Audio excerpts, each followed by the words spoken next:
मंजिलें हों चाहे जितनी, पर राह सबकी एक। डॉक्टर सीवी रमन यूनिवर्सिटी, करगी रोड, कोटा, बिलासपुर।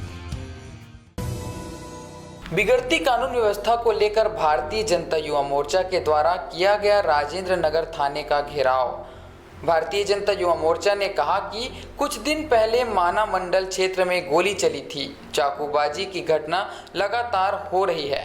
नशे का कारोबार बढ़ रहा है, सट्टे का कारोबार बढ़ रहा है। सरकार से यही मांग है कि तत्काल आपराधिक घटनाओं पर नियंत्रण किया जाए और कानून व्यवस्था ठीक की जाए। कांग्रेस सरकार अपराधियों को संरक्षण देती है। भूपेश बघेल सिर्फ ईडी के सामने सोनिया गांधी के लिए काम कर रहे हैं। छत्तीसगढ़ की जनता पर ध्यान नहीं दिया जा रहा है। यहाँ की आपराधिक घटनाओं पर ध्यान नहीं दे रहे हैं। रायपुर शहर को लोग चाकूपुर के नाम से संबोधित कर रहे हैं। अगर सरकार एक्शन नहीं लेती है तो भारतीय जनता युवा मोर्चा जमीन की लड़ाई लड़ेगी और पुलिस प्रशासन के आंख और कान खोल कर रहेंगे ताकि आपराधिक घटनाएं बंद हों।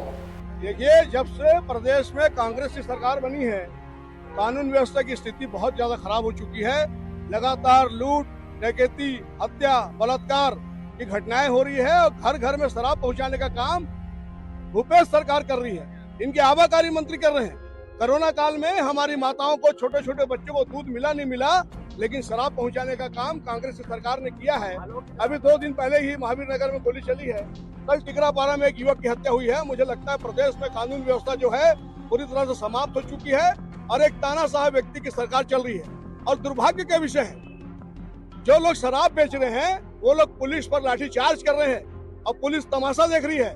वही दूसरी ओर जब भारतीय जनता पार्टी का कार्यकर्ता गांधीवादी तरीके से और अपने संविधान में जो अधिकार मिले उस तरीके से अगर आंदोलन करता है तो उस पर लाठी बरसाने का काम पुलिस प्रशासन करता है। ये दुर्भाग्य का विषय है।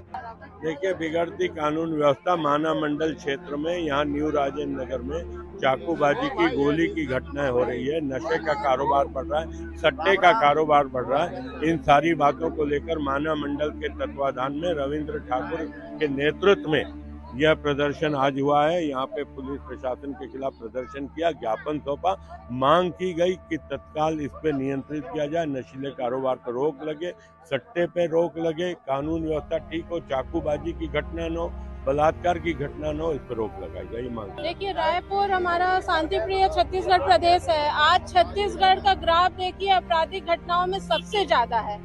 रायपुर शहर को आप चाकूपुर के नाम से हमारे लोग संबोधित कर रहे हैं, बोलते हैं यहाँ चाकूबाजी की घटनाएं आम में और सामान्य हो गई हैं। पुलिस प्रशासन क्या करती है समझ में नहीं आता। रोज छोटे छोटे बच्चे चाकू लेकर के निकलते हैं और लूटपाट करते हैं। तलवार, बस स्टेशन में अभी कल का न्यूज है, तलवार भाजा गया है और तलवार के दम पर वसूली करी जा रही है। तो पुलिस अंधी और बहरी हो गई है, उसको दिखाई नहीं दे रहा है। भूपेश बघेल सिर्फ ईडी के सामने और सोनिया गांधी के लिए ही काम कर रहे हैं। छत्तीसगढ़ की जनता पे ध्यान नहीं दे रहे, यहाँ की आपराधिक घटनाओं पे ध्यान नहीं दे रहे। आज हमारे न्यू राजेंद्र नगर थाना का मंडल की तरफ से घेराव करने आए हैं ताकि आपराधिक गतिविधि पे लगाम लगे और सरकार जागे। आज हम महिलाएं त्रस्त हैं। एक दिन में 10 से 12 आपराधिक घटनाएं छत्तीसगढ़ में हो रही हैं। बलात्कार, हत्या, लूट, छेड़खानी की घटनाएं होती हैं। तो ये सामान्य सी बात नहीं है। हम त्रस्त हैं इस सरकार से। हम चाहते हैं जल्द से जल्द सरकार एक्शन ले और अगर सरकार एक्शन नहीं लेगी तो हम जमीन की लड़ाई लड़ेंगे और इस कानून प्रशासन की आंख और कान खोल के रहेंगे ताकि आपराधिक घटनाएं यहाँ पे बंद हो। ये हद से ज्यादा हो रहा है। जय श्री राम।